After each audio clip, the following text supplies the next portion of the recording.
Abençoe vocês. Irmãos, certamente Deus tem algo para nós. Como Deus é bom, né? Hoje, um domingo, no meio de um feriado, e graças a Deus, a nossa igreja, nós estamos aqui reunidos todos nós, né? Isso é porque Deus é bondoso e, como nós já mencionamos aqui, eu tenho certeza que você sabe, é um privilégio fazer parte do povo de Deus, né? A nossa igreja é tão especial que até João Batista faz parte da nossa igreja, né? Que bênção, né? Mas brincadeiras à parte, irmãos, na semana passada nós iniciamos uma série de mensagens aqui, composta de 3 mensagens. Hoje será a mensagem número 2, falando sobre jejum. E eu já peço para você abrir a sua Bíblia no capítulo 58 do profeta Isaías. Semana passada, diria a vocês, né, se alguém não pôde participar aqui, entre no canal do YouTube da nossa igreja, as mensagens estão todas lá, né? E na semana passada o tema foi o jejum que Deus rejeita.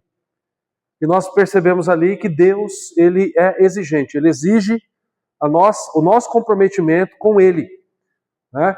Diferentemente do que muitas pessoas pensam nos nossos dias, Deus não é um senhor velhinho, bonzinho, que não sabe falar não para ninguém, sabe aquela figura de, nossa, que pessoa boazinha. Às vezes as pessoas têm ideia de que Deus é assim, mas quando a gente lê a palavra, nós percebemos que ele exige uma postura, né, do seu povo. E então, na semana passada, a mensagem foi no texto de Isaías, os versos 1 até o verso de número 5, e hoje, segundo momento, a segunda mensagem, baseado em Isaías, ainda 58, mas os versos 6 a 12, essa mensagem tem por tema, por título, o jejum que Deus escolhe. Então, primeiro nós vimos o jejum que Deus rejeita. Por que antes ver o que rejeita? Porque a gente está seguindo aqui o capítulo 58 de Isaías. E teremos ainda uma mensagem na semana que vem, dizendo sobre o jejum cristocêntrico. Mas hoje, sermão 2, o jejum que Deus escolhe. Acompanhe aí na sua Bíblia, eu vou fazer a leitura de Isaías 58, a partir do verso 6 até o verso 12. O texto nos diz assim: porventura não é este o jejum que escolhi? Que soltes as ligaduras da impiedade, desfaças as ataduras da servidão, deixes livres os oprimidos e despedaces todo o jugo? Porventura não é também que repartas o teu pão com o faminto, e recolhas em casa os pobres desabrigados, e se vires o nu, o cubras, e não te escondas do teu semelhante? Então romperá a tua luz como a alva, a tua cura brotará sem detença, a tua justiça irá diante de ti, e a glória do Senhor será a tua retaguarda. Então clamarás, e o Senhor te responderá. Gritarás por socorro, e ele dirá, eis-me aqui. Se tirares do meio de ti o jugo, o dedo que ameaça, o falar injurioso, se abrires a tua alma ao faminto e fartares a alma aflita, então a tua luz nascerá nas trevas e a tua escuridão será como o meio-dia. O Senhor te guiará continuamente, fartará a tua alma até em lugares áridos e fortificará os teus ossos. Serás como um jardim regado e como um manancial cujas águas jamais faltam. Os seus filhos edificarão as antigas ruínas, levantarás os fundamentos de muitas gerações e serás chamado reparador de brechas e restaurador de veredas para que o país se torne habitável. Nós vamos ler até aqui, até o 12. Então, como eu já mencionei, na semana passada nós tivemos aqui a primeira mensagem sobre o jejum que Deus rejeita, e lembrando, né, pode ser que você tomou nota, mas baseados aí no primeiro trecho de Isaías 58, nós percebemos 3 lições na semana passada. Apenas recapitulando, a primeira dizia sobre Deus rejeitar o jejum de quem não quer obedecer. Então essa era a primeira lição. Deus rejeita o jejum de quem não quer obedecer. A pessoa às vezes quer saber de palavra de Deus, não quer saber de obedecer, não quer saber de mudar. Deus rejeita, né, o jejum de uma pessoa assim. Deus rejeita, a segunda lição, o jejum de quem vive em pecado. Uma coisa é pecar, outra coisa é viver em pecado, achar que pecado não é problema, né? E não se preocupar com santidade, com santificação. Deus também rejeita esse jejum. E a terceira lição nos mostrava de que Deus rejeita o jejum de aparência. E eu vou dizer mais para frente nessa mensagem, que talvez esta vida de parecer, mas não ser, é uma grande tentação para nós. Né? Porque nós vivemos em um mundo que quer dizer e que afirma que Deus não existe, que a Bíblia é ultrapassada, que a gente não precisa atentar aqui para esse escrito tão antigo, tão antiquado. É assim que as pessoas tratam a palavra.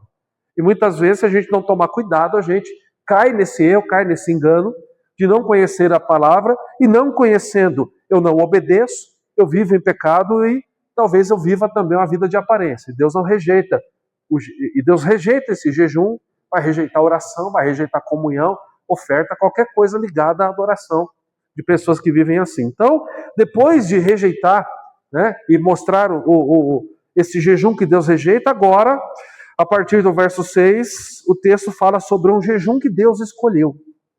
E aí nós vamos perceber que existe sim, então, uma forma de você ter um jejum rejeitado, né, toda uma vida de rejeição da parte de Deus, mas também existe uma forma de você ter uma vida aprovada, de você ter as suas orações ouvidas e respondidas e atendidas, de você fazer uma oferta, seja uma oferta financeira, seja uma oferta de tempo, seja você trabalhar em algo na igreja, né, seja você fazer um jejum e este sim ser aprovado.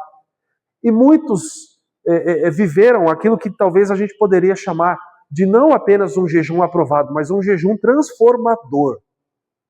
Vamos lembrar rapidamente aqui, eu não vou colocar os slides como coloquei semana passada, sobre o que é jejum, mas só para a gente lembrar, jejum, biblicamente dizendo, é você se abster de alimentação por um período determinado com o propósito de adoração diante de Deus. Nós temos pessoas que fizeram jejuns de 3 dias, nós temos jejuns, né, de 40 dias, como foi o jejum de Jesus. Nós temos um jejum, que é um jejum que extrapola, né, esse tempo, por exemplo, o jejum de Moisés, que teve mais tempo que isso, mas aí é algo completamente diferente, ali se percebe ali a mão de Deus mantendo ali este servo do Senhor. Mas a gente também tem exemplos de pessoas dentro da Bíblia, né, e na história da igreja que tiveram jejuns que agradaram ao Senhor. A título de curiosidade, ou também, eu diria, de inspiração para mim e para você, eu vou ler aqui uma lista de pessoas que fizeram do jejum, ou seja, dessa abstinência de alimento por um período, né, uma prática da vida. E essa lista se encontra no livro de Richard Foster, chamado Celebração da Disciplina. E ele fala o seguinte, olha que interessante, eu vou fazer uma citação aqui de Foster no livro Celebração da Disciplina sobre, né, a prática do jejum. Ele diz o seguinte: as Escrituras têm muito a dizer sobre o jejum, e faríamos bem em examinar mais uma vez essa antiga disciplina. A lista de personagens bíblicas que jejuavam parece o quem é quem das Escrituras. Moisés, o legislador, o rei Davi, o profeta Elias, a rainha Esther, Daniel, o profeta vivente, a profetisa Ana, o apóstolo Paulo, Jesus Cristo, o Filho encarnado. Muitos cristãos notáveis também da história da igreja jejuavam e davam testemunho do seu valor. Entre eles estão Martinho Lutero, João Calvino, John Knox, John Wesley, Jonathan Edwards, David Brainerd, Charles Finney e o pastor Ricci da China.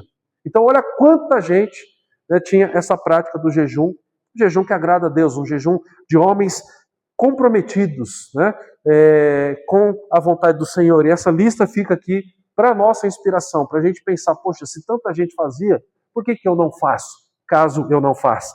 Né? Então, depois dessa lista de inspiração, meus irmãos, a gente vai ali para a primeira lição, que já está aí para vocês, o João já colocou para nós, que esse texto, a partir do verso 6, nos dá. E, olhando mesmo para o verso 6, a primeira lição que nós aprendemos é que o jejum que Deus escolhe é o jejum que confronta o pecado. Então veja, na primeira sessão nós percebemos que se eu mantiver uma vida de pecado, se eu for um cristão, os mais antigos vão lembrar, um cristão denorex, parece, mas não é? Tem gente que lembrou, hein? Os mais novos nem sabem o que é isso. Era uma propaganda de um shampoo, sei lá, um negócio de passar na cabeça, né? Que dizia, parece, mas não é, né? Mas se no começo do capítulo, Isaías ele está lembrando a gente de posturas que não agradam a Deus, né? Aqui ele vai mostrar que o jejum que Deus escolhe é o jejum que confronta o pecado, né? Olha o verso 6. Porventura, não é este o jejum que escolhi? Que soltes as ligaduras da impiedade, desfaças as ataduras da servidão, deixes livres os oprimidos e despedaçes todo jugo? Então o que é que o texto está dizendo aqui? Que é outro tipo de jejum, que não há abstenção de comida? Não. É que é essa abstenção de comida buscando este fim espiritual, de comunhão com Deus, de proximidade com Deus. Mas este verdadeiro jejum, ele quebra padrões de pecado. Ele vai trazer benefícios não apenas para mim, mas ele vai fazer com que eu, além de ser, e muitas vezes nós dizemos isso na igreja, abençoado por Deus, eu seja abençoador na vida daqueles que Deus permite com que eu tenha qualquer tipo de relacionamento. É um jejum que quebra esse padrão de pecado, é um jejum que rompe com injustiças, é um jejum que produz mudança prática. Eu fui olhar, né, para esse texto e eu percebi que é um jejum que começa dentro, mas ele aparece até fora da gente. E por que eu cheguei a essa conclusão? Porque eu fui olhar para um comentarista bíblico desse texto, e no seu livro Comentário de Isaías, o escritor, teólogo e comentarista John Oswalt, ele escreve sobre o jejum que Deus esperava do povo dele. Então, olha só o que este estudioso fala acerca desse texto. Ele diz assim, que o versículo 5 terminou com uma pergunta retórica que deixou claro que a visão que o povo tinha de jejum não era a visão de Deus. Olha aí na sua Bíblia, verso 5. Seria este o jejum que escolhi? Que o homem um dia aflige a sua alma, incline a sua cabeça como junco e estenda debaixo de si pano de saco e cinza? Olha aí na sua Bíblia. Chamarias tu a isto jejum e dia aceitável ao Senhor? Parece aquele jejum que no Novo Testamento você percebe os fariseus fazendo. Saindo com o rosto assim, entristecido, querendo mostrar que ali eles estavam naquele dia afligindo a alma diante de Deus. Mas será que é este jejum que agrada a Deus? São perguntas retóricas aqui no capítulo 5, né, que Isaías ele coloca. E John Oswalt fala exatamente isso, né? Ele termina com essas perguntas estas que ele diz que deixam claro que a visão que o povo tinha de jejum não era a visão de Deus. E ele continua dizendo, mas qual é a visão de Deus?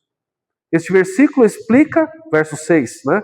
Explica esta visão pelo uso de outra pergunta retórica. Podemos envolver-nos nele, ou seja, nos envolver com o jejum, com o fim de provar a todos nós mesmos quão religiosos somos. Ou tentar usá-lo como um artifício para levar Deus a fazer a nossa vontade.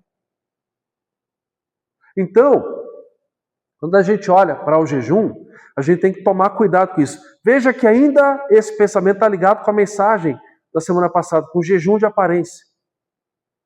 Este homem, estudando o texto, também chega a essa conclusão. A gente pode usar o jejum, né, para provar para nós mesmos quão religiosos nós somos. Não é isso que o Senhor espera. Ou para a gente tentar usá-lo como artifício para levar Deus a fazer a nossa vontade. O Senhor, Deus, veja aí que eu estou jejuando, hein? Estou jejuando por isso, eu quero esse objetivo. Só que ele começa a dizer, e ele continua dizendo o seguinte, Isaías convoca os seus ouvintes a expressarem a sua relação com Deus de uma forma que é muito menos vulnerável à autoilusão. Se querem privar-se de seus direitos, então que o façam por causa dos oprimidos, dos necessitados e dos impotentes, não por causa da sua religiosidade pessoal. E ele vai terminar a sua linha de raciocínio dizendo, a natureza de Deus é dar de si mesmo aos que nunca podem ressarci-lo. Não há evidência nenhuma mais clara da presença de Deus na vida de uma pessoa do que uma réplica desse mesmo comportamento. Então, olhando para esse comentário, o que a gente pode dizer? Como é que a gente pode colocar em prática? A gente pode entender o seguinte, que Deus espera que o seu povo tenha uma vida concreta de obediência e busca por santidade. Não apenas uma vida de aparência. Não é usar uma prática de uma disciplina espiritual para dizer, Senhor, eu exijo que o Senhor faça isso. Não, é você fazer desta prática, que John Wesley, que Martinho Lutero, que Calvino, que Paulo, que Elias, né, que a profetisa Ana, que tanta gente, que Moisés, essa prática que tanta gente fez, e perceber que nós devemos fazê-la, porque o Senhor espera que a gente faça isso, mas com, né, o sentimento correto do coração. Eu quero fazer porque eu quero ser abençoador. Eu quero mostrar para as pessoas que eu sou de Deus. Eu quero mostrar para as pessoas que eu ando com Deus, que eu tenho vida com Deus, que eu tenho intimidade com o Senhor. O jejum vai nos ajudar para isso, né? Tanto é verdade que Calvino também fala sobre isso. Ele diz o seguinte: o jejum é inútil se não conduz à retidão de vida. Irmãos, o jejum, ele vai ser para nós um instrumento, uma atividade que vai nos fazer buscar mais a presença de Deus. E isto vai fazer com que não apenas a nossa vida seja transformada, mas que sejamos transformadores, agentes de transformação onde Deus nos coloca. Aplicando essa primeira lição, eu diria assim: se o jejum não muda as nossas atitudes, ele é inútil. Se a única coisa que eu faço é mostrar para alguém que eu estou jejuando, eu estou fazendo igual os fariseus do Novo Testamento. Se o jejum não me leva a abandonar os meus pecados concretos, se não me leva a buscar mais de Deus, ele não tem valor diante do Senhor. Ele vai ser apenas algo para massagear o meu ego e talvez para mim dizer para mim mesmo que eu faço. Então, em primeiro lugar, baseado aí no verso 6, a gente começa a perceber Isaías dizendo, né, e Deus respondendo a essas perguntas que o profeta mesmo colocou, mostrando que o jejum que Deus escolhe é aquele que confronta o pecado. Ele confronta o pecado na minha vida e ele também, dessa forma, traz essa transformação na minha vida, na minha comunhão com o Senhor. O jejum, ele deve funcionar para mim falar diante de Deus: eu quero mudar, Senhor, eu quero mudar, Pai. Eu não me conformo com a vida que eu tenho levado com o Senhor. Eu estou no raso. Eu quero mergulhar mais profundo. Assim como o Danny Ortland diz nesse livro. Eu quero fazer uso daquilo que o Senhor já me deu, do conhecimento da palavra que o Senhor já permite eu ter. Eu quero colocar isso em prática. Eu quero depender mais do Senhor. Eu quero agradar o Senhor. O jejum vai ser, desta forma, agradável a Deus quando Ele confronta o pecado em primeiro lugar na minha vida. Mas em segundo lugar, a segunda lição, vou pedir para o João colocar para nós aqui. O jejum que Deus escolhe, além de confrontar o pecado, que é a primeira lição, em segundo lugar, produz amor ao próximo. Dá uma olhada aí, o verso de número 7. Porventura, não é também que repartas o teu pão com o faminto? E recolhas em casa os pobres desabrigados, e se vires o nu, o cubras, e não te escondas do teu semelhante? Ou seja, praticar este ato de abrir, né, a possibilidade de não me alimentar fisicamente por um momento, buscando uma vida mais profunda com Deus, vai fazer com que a minha vida, os meus relacionamentos sejam afetados, positivamente dizendo. E essa lição aqui, ela traz bem isso para nós. O jejum que Deus escolhe produz amor ao próximo. É isso que o verso 7 está colocando. O jejum vai nos ensinar a sentir essa necessidade de me envolver com a vida de quem precisa, a desenvolver compaixão, a deixar de olhar para algumas situações e dizer: não tenho nada a ver com isso. Isso aí é com a prefeitura, isso aí é papel do prefeito, da polícia, do hospital, ou de seja lá quem for. E aqui existe uma ironia poderosa, né? Você deixa de comer, então, para aprender a alimentar outros. O pastor Tim Keller, ele escreveu certa vez falando sobre esse texto e dizia o seguinte: a fé verdadeira inevitavelmente se traduz em justiça e misericórdia. Então, o jejum, ele deve funcionar para nós como uma disciplina espiritual, assim como a oração, assim como a leitura da palavra, assim como a meditação, assim como a solitude, um tempo entre eu e Deus, assim como a disciplina da adoração, deve funcionar para fazer com que o meu relacionamento com Deus ele seja fortalecido. Concorda? E para isso, então, esse relacionamento fortalecido, ele vai fazer com que eu deixe de olhar apenas para mim e olhe para o próximo. No seu livro Justiça Generosa, um livro fantástico falando sobre o amor de Deus aos necessitados, Tim Keller ele fala sobre esse estilo de vida que o jejum vai nos ajudar a ter, estilo de vida que o cristão deve ter. Keller diz o seguinte: a minha justiça, e ele usa aqui o termo tzakedá, do termo do hebraico, e a minha honestidade, a minha mispá, fazem parte de mim. Eram como a roupa que eu uso todos os dias. E ele diz o seguinte: eu era olhos para os cegos e pés para os aleijados. Era pai dos pobres e defensor dos direitos dos estrangeiros. Eu acabava com o poder dos exploradores e livrava das suas garras as vítimas. Então, Tim Keller ele se debruça sobre isso nesse livro, Justiça Generosa, e afirma também, irmãos, que Deus sempre esperou essa postura, essa busca por justiça por parte do seu povo. Sempre foi desejo de Deus, está na Bíblia, né? E Keller, ele escrevendo sobre isso, sobre expressar essa vontade que Deus sempre teve do seu povo ser um povo abençoador, ele escreve o seguinte: Israel recebeu a ordem de desenvolver uma cultura de justiça social para os pobres e vulneráveis, porque era assim que a nação revelaria a glória e o caráter de Deus ao mundo. Hoje, o presbítero Thomas trouxe a lição aqui, baseado em Ruth capítulo 2, falou da lei da semeadura, a lei da respiga, né? Onde muitas vezes aquele milho, aquele alimento que havia sido deixado no chão, ele não seria colhido, porque era para os pobres. E Keller continua dizendo: se nós, os crentes em Cristo, não honramos os clamores e necessidades dos pobres, deixamos de honrar a Deus, não importa o que faremos e falemos, pois estamos impedindo o mundo de enxergar a beleza do Senhor.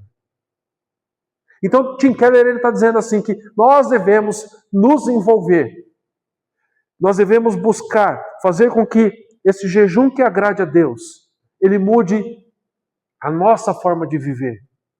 Não é apenas, irmão, para mim dizer para mim mesmo, eu faço jejum.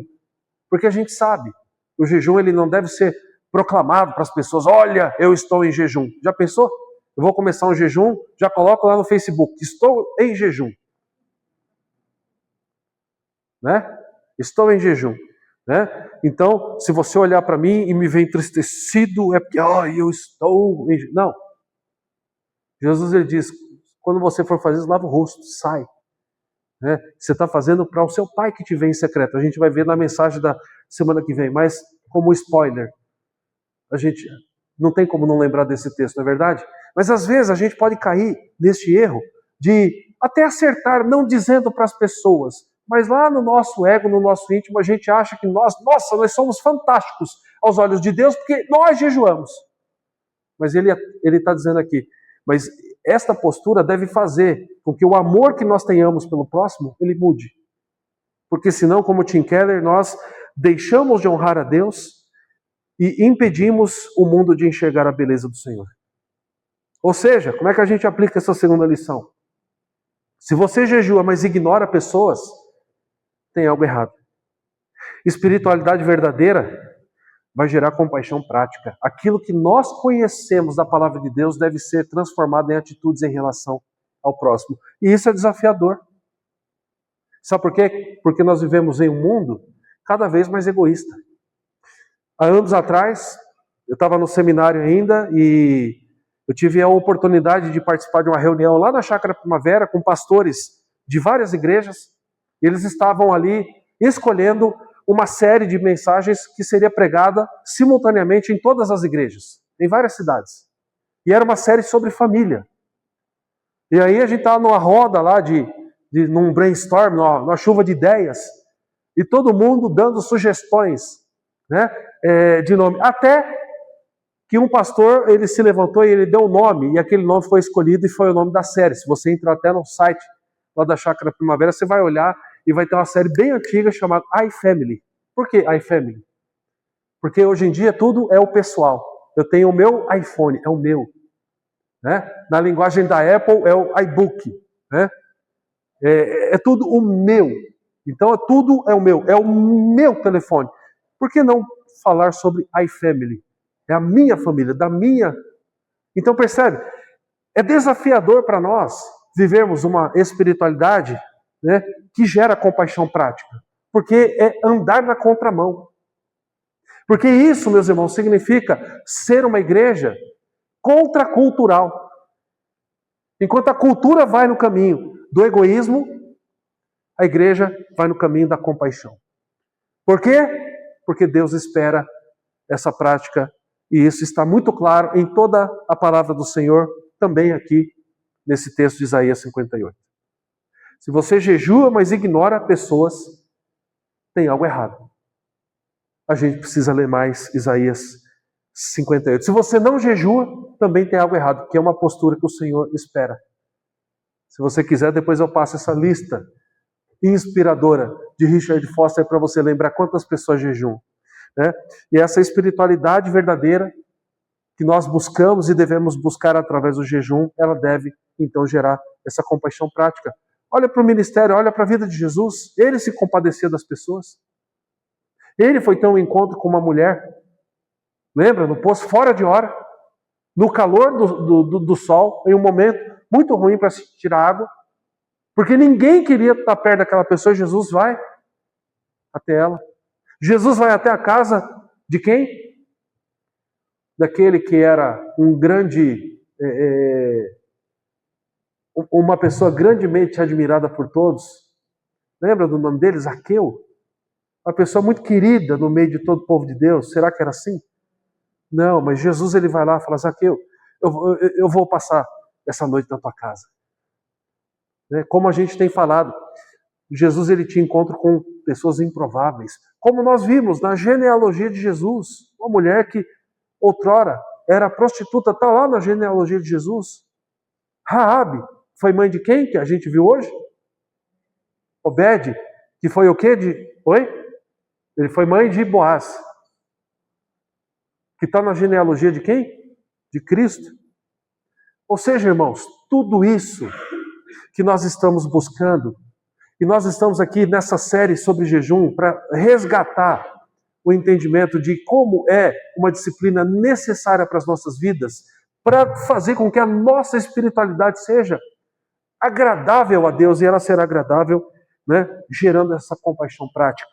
Vamos para a terceira lição, para a gente caminhar para o final dessa segunda mensagem. Então, em primeiro lugar, a primeira lição fala sobre o jejum que Deus escolhe, é aquele que confronta o pecado. Em segundo lugar, esse jejum que Deus escolhe, ele produz amor ao próximo. E a terceira lição, baseada nos versos 8 a 12, o jejum que Deus escolhe aprofunda a nossa comunhão com Ele. Então, se você sente hoje que você está muito raso na vida com Deus, se você quer se aprofundar, mostre a Ele com as ferramentas que Ele dá. Mostre a Ele, fala: meu Pai amado, o Senhor mostra na tua palavra que o jejum é uma ferramenta para mim buscar mais do Senhor. Eu tenho fome do Senhor, como nós cantamos. Então eu vou fazer isso. Olha aí na sua Bíblia, meus irmãos, eu vou ler os versos 8 ao 12. O jejum que Deus escolhe aprofunda a comunhão com Ele. Então romperá a tua luz como a alva. A tua cura brotará sem despensa. A tua justiça irá diante de ti, e a glória do Senhor será a tua retaguarda. Então clamarás, e o Senhor te responderá. Gritarás por socorro, e Ele dirá: eis-me aqui. Olha que maravilha. Se tirares do meio de ti o jugo, o dedo que ameaça, o falar injurioso, se abrires a tua alma ao faminto e fartares a alma aflita, então a tua luz nascerá nas trevas, e a tua escuridão será como o meio-dia. O Senhor te guiará continuamente, fartará a tua alma até em lugares áridos e fortificará os teus ossos. Serás como um jardim regado e como um manancial cujas águas jamais faltam. Os teus filhos edificarão as antigas ruínas. Levantarás os fundamentos de muitas gerações e serás chamado reparador de brechas e restaurador de veredas, para que o país se torne habitável. Você consegue perceber a bênção daquilo que Isaías está colocando aqui? Ele está dizendo que se você utilizar esta ferramenta poderosa de dizer, Senhor, eu me abstenho de alimento, porque caminhar com o Senhor, a presença do Senhor para mim é mais importante do que comida. E se você fizer isto da forma correta, olhando para o preceito da palavra, olha só o verso 8, então a tua luz romperá como a alva, a tua cura brotará sem detença, a tua justiça irá diante de ti, a glória do Senhor será a tua retaguarda. Eu não sei como é que está a tua caminhada com Deus hoje, mas eu vou trazer aqui algumas possibilidades. Pode ser que você esteja dizendo assim, obrigado Senhor, porque olha, eu tenho caminhado profundamente contigo. Amém, louvado seja Deus, que seja assim. Mas pode ser que você esteja cansado. Como Danny Ortland coloca no livro Manso e Humilde. Pode ser que você ache que Deus já se cansou de você. Ah, não adianta mais eu buscar Deus, porque eu já frustrei Ele tantas vezes. Ele já desistiu de mim. A paciência dele comigo já acabou, já esgotou. É um equívoco. E ele coloca no seu livro, porque a gente acha que Deus vai nos tratar da maneira como nós tratamos uns aos outros. Ele acha que Deus nos trata assim. Ah, eu piso na bola com você uma vez. Aí eu peço perdão. Aí eu piso na bola com você de novo. Aí eu piso a terceira vez e já fala, chega, eu não quero nem ver a sua cara. Você é um mentiroso. Não, mas me perdoa, não vou fazer mais. Aí você perdoa, aí eu vou lá e te frustro de novo. Você não quer nem papo mais. E não, isso aí não tem jeito. A gente acha que Deus trata a gente da mesma forma. Aí ele diz, onde abundou o pecado, superabundou a graça. Ou seja, se nós estamos vivos aqui ainda, existe ainda a possibilidade de a gente, né, aprofundar essa caminhada com o Senhor. A gente deve usar as ferramentas que a palavra nos apresenta para isso. Não é? Então, nesse terceiro trecho aqui, o que essa lição coloca é isso, né? O jejum que Deus escolhe vai aprofundar a nossa comunhão com Ele. Mais uma vez eu fui fazer o uso de John Oswalt, e eu achei fantástico como ele explica esse trecho. Ele diz o seguinte, que quando decidimos fazer de nós mesmos, olha só, eu até marquei de vermelho aqui no meu rascunho, porque eu me identifiquei muito com isso. Então, lendo esse texto, ele explicou assim, que quando nós decidimos fazer de nós mesmos e de nossa religião, bem como o controle dos nossos destinos, o centro das nossas vidas, o resultado são trevas. Quando eu decido estar no controle, quando eu decido fazer a minha religião do meu jeito, ele diz, né, o resultado são trevas, doença, derrota e separação. Teremos escolhido a falsidade em lugar da verdade, criação em lugar do Criador, e isso nos poderá ser o único resultado. Então, olhando para esse texto, olhando para Isaías dizendo, vocês acham que é esse o jejum que Deus escolheu? Que vocês um dia aflijam a alma? E vocês continuem deixando de olhar para as necessidades de quem faz parte da sua vida? Ele está dizendo, isso é uma grande possibilidade a gente viver assim, mas a gente só vai colher trevas. E aí ele continua explicando, dizendo, por isso, não surpreende que os benefícios que Deus oferece são os antídotos de todos esses males. Se eu deixar de querer fazer da minha vida com Deus, ser uma vida guiada pela minha opinião, pelo meu jeito de entender, e eu buscar, né, a submissão a Deus, fazer do jeito dele, ele está dizendo, aí Deus oferece os antídotos para todos esses males. A luz penetrará nossas trevas como a alva. O John Oswalt, ele diz, uma nova epiderme. Alguém sabe o que é epiderme? Eu fui procurar o que era. Essa camada superficial de pele. Ele vai dizer, uma nova epiderme se estenderá repentinamente sobre as nossas feridas infectadas que estiverem supurando. Se você buscar viver de acordo com a vontade de Deus, se você se submeter à vontade dele e fazer o jejum conforme ele espera, ele vai curar as tuas feridas. Diante de nós, ele continua, irá a nossa justiça e atrás, ajuntando os desgarrados, virá a glória do Senhor. Ele faz relação aqui nessa fala com o verso 8. Ele continua dizendo, acima de tudo, Deus mesmo estará presente em resposta às orações do povo. Dá uma olhada no verso 9. Então clamarás, e o Senhor te responderás, gritarás por socorro, e ele dirá, eis-me aqui. Se tirares do meio de ti o jugo, o dedo que ameaça, falar injurioso. Se abrires a tua alma ao faminto e fartares a alma aflita. Então a tua luz, mais uma vez a luz, então a tua luz nascerá nas trevas, e a escuridão será como o meio-dia. E aí ele olha e ele pergunta para ele mesmo e ele responde, John Oswald, por que as pessoas não eram respondidas por Deus? Ele diz, aparentemente tinham orado em vão. E ele faz relação com o começo do capítulo. Deus não respondia aos seus clamores, mas ele explica, mas a razão era simples. Porventura, tentavam usar Deus enquanto seu comportamento para com os mais fracos do que eles comprovavam que não tinham nenhum conhecimento de Deus. Por que Deus manifestaria sua presença a tais pessoas? E ele fecha esse trecho de uma forma maravilhosa, dizendo, quanto, porém, aos que realmente partilhavam do seu caráter, ele está ricamente presente com eles. Ou seja, se a gente olhar para o caráter de Deus, apresentado aqui em Isaías 58, como aquele que quer ser reconhecido por aqueles menos abastados que a gente, que passam necessidades, como um Deus de amor, e se a gente dispor a vida, né, então nós teremos esse caráter de Deus e para nós o Senhor estará ricamente presente.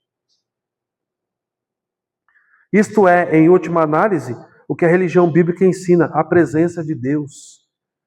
Ela não é, antes de tudo, um sistema de ideias ou um sistema de ética. É, antes de tudo, a ininterrupta presença de Deus em nossas vidas. E essa ininterrupta presença mudará todas as nossas ideias e todo o nosso comportamento. Explicando e trazendo para nós, irmãos, se a gente olhar e se a gente buscar esse jejum que agrada a Deus, a gente vai tomar algumas atitudes aqui bem práticas, que eu tenho certeza que a gente já tem buscado, que a gente já tem vivenciado. Talvez o que a gente precise fazer é dar uma limpada para a gente ver melhor. Sabe quando você está andando na rua e começa uma chuva e você liga o limpador e você percebe que você precisa jogar uma água ali, porque tem muita poeira, faz muito tempo que estava tudo parado e fica ruim. Aí às vezes você precisa dar uma limpada, não é verdade? Para enxergar melhor. E o que é que a gente precisa fazer para a gente praticar, né, esse jejum que agrada a Deus? Em primeiro lugar, colocar Deus no centro da vida, buscando a Ele acima de tudo. E tem um texto aqui lá em Mateus que diz o seguinte, buscai, pois, em primeiro lugar o seu reino. Então eu devo buscar esse jejum que agrada a Deus, que até aqui a gente tem aprendido que é aquele jejum que será aceito por Deus, se a gente decidir não ter uma vida em pecado, se a gente decidir assim, não ter uma vida de aparência, lembra? Estou fazendo alusão à mensagem passada. Se a gente decidir o quê? Nos aprofundarmos na vida com o Senhor, no relacionamento com Ele, sermos abençoadores, aí eu vou, utilizando a prática do jejum, colocar Deus no centro da minha vida. Dizer, eu preciso buscar o Senhor acima de tudo. Em segundo lugar, a gente precisa tratar os mais fracos com amor e justiça, irmãos. Mateus 25, 40. O que fizestes a um destes meus pequeninos irmãos, a mim o fizestes. Talvez o jejum ele venha nos abençoar, para Deus mostrar para nós. O que eu espero de você, Igreja Presbiteriana de Getsemane, é que você se envolva na vida das pessoas que precisam. Que você não aflija a alma da sua vida um dia, mas que você esteja envolvido na vida daqueles que precisam. Sabe como é que a gente vive? Isso é responsabilidade do governo. Isso é o prefeito da cidade que tem que resolver. Né? E muitas vezes a gente tropeça em pessoas que não têm o que comer, não têm onde dormir, e a gente acha que não, está tudo bem, porque não é responsabilidade minha. O Senhor está dizendo, mostre a estes a minha glória, mostre que eu sou bondoso, mostre que eu sou misericordioso. A gente vai tratar os mais fracos com amor e justiça. Talvez a gente precise jejuar mais para perceber mais essa necessidade. Em terceiro lugar, viva na presença de Deus, permitindo que Ele transforme o seu caminho. Gênesis 17:1 diz assim: anda na minha presença e ser perfeito. Anda na minha presença e ser perfeito. Ande de acordo com a vontade de Deus e você obterá, então, luz, ou seja, clareza espiritual, você obterá cura, restauração, você obterá direção, presença de Deus. Um grande escritor bíblico chamado Matthew Henry, ele dizia o seguinte: quando removemos os obstáculos do pecado, desfrutamos livremente da presença de Deus. O jejum, ele vem para nos auxiliar nisso. Irmãos, nós somos uma igreja pequena. Nós não somos uma igreja enorme. Mas o Senhor deseja encontrar em cada um de nós esse desejo, dentro do nosso coração, dizendo: Senhor, eu preciso mais do Senhor na minha vida. Eu quero mais de Ti. E para isso, nós estamos aqui meditando esses domingos sobre jejum, como essa disciplina espiritual, para fazer com que a gente se aprofunde na vida com Ele. A gente vai ter ainda uma mensagem na semana que vem, para a gente perceber como Jesus lidava com essa questão. Mas, acima de tudo, a gente precisa entender que é desejo de Deus, que através desta ferramenta, dessa disciplina, a nossa vida, o nosso relacionamento com Ele seja um relacionamento mais profundo.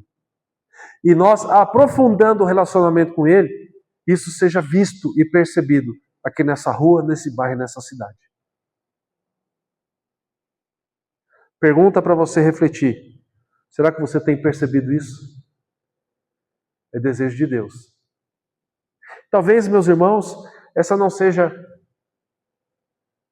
a melhor mensagem para a gente ouvir. Porque às vezes a gente gosta de ouvir aquela mensagem assim, que Deus vai tirar toda a dificuldade da vida, e o pregador fala: mas Deus não exige nada em contrapartida. Mas aqui, a gente está aqui para fazer a vontade dEle. A gente não está aqui para buscar apenas a nossa. Porque o nosso modelo é Jesus, e Ele diz: seja feita a tua vontade e não a minha. E o desejo dEle é que a gente cresça no nosso relacionamento para a graça da nossa vida, para a glória do Senhor, para que, olhando para nós, as pessoas enxerguem um pouquinho de Jesus Cristo. O jejum vai nos auxiliar para isso. Que a gente possa associar jejum com ações práticas. Se você estiver jejuando essa semana, que você possa associar isso, essa disciplina pessoal com algo prático, que você busque reconciliação com pessoas, talvez, que você pratique generosidade durante esse momento de jejum, que você mostre para as pessoas que existe algo de diferente em você, e esse algo tem nome, é uma pessoa, é Jesus Cristo que morreu por você. Você quer ser usado assim? Fecha os olhos, vamos orar. Vou pedir essa bênção para Deus.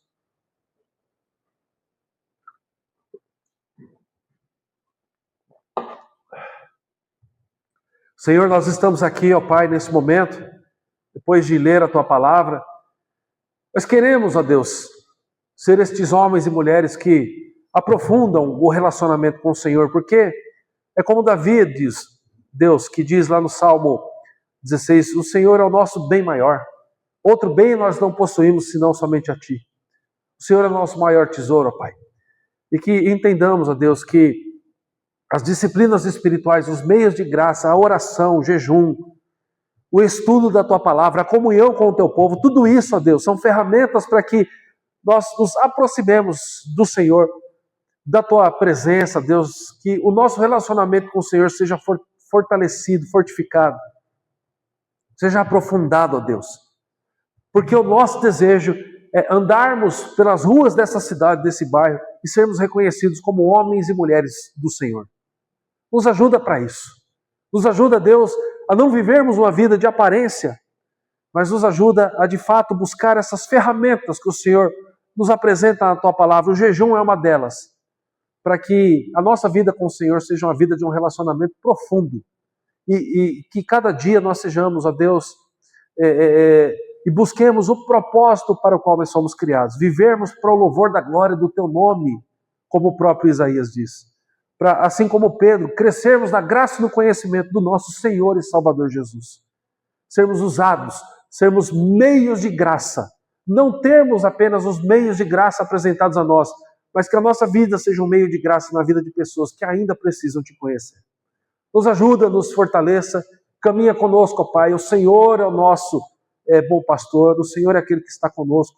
Que dessa maneira essa igreja cresça na graça e no conhecimento do Senhor, que cresçamos em número, que cresçamos, ó Deus, como uma igreja que transforma o ambiente onde ela está e que as pessoas percebam que o que transforma o ambiente é não a nossa opinião, não a nossa palavra, não a parede da igreja, mas é a presença do Senhor conosco. Que seja assim, para a honra e glória do teu nome. Nós oramos em nome do Senhor Jesus. Amém.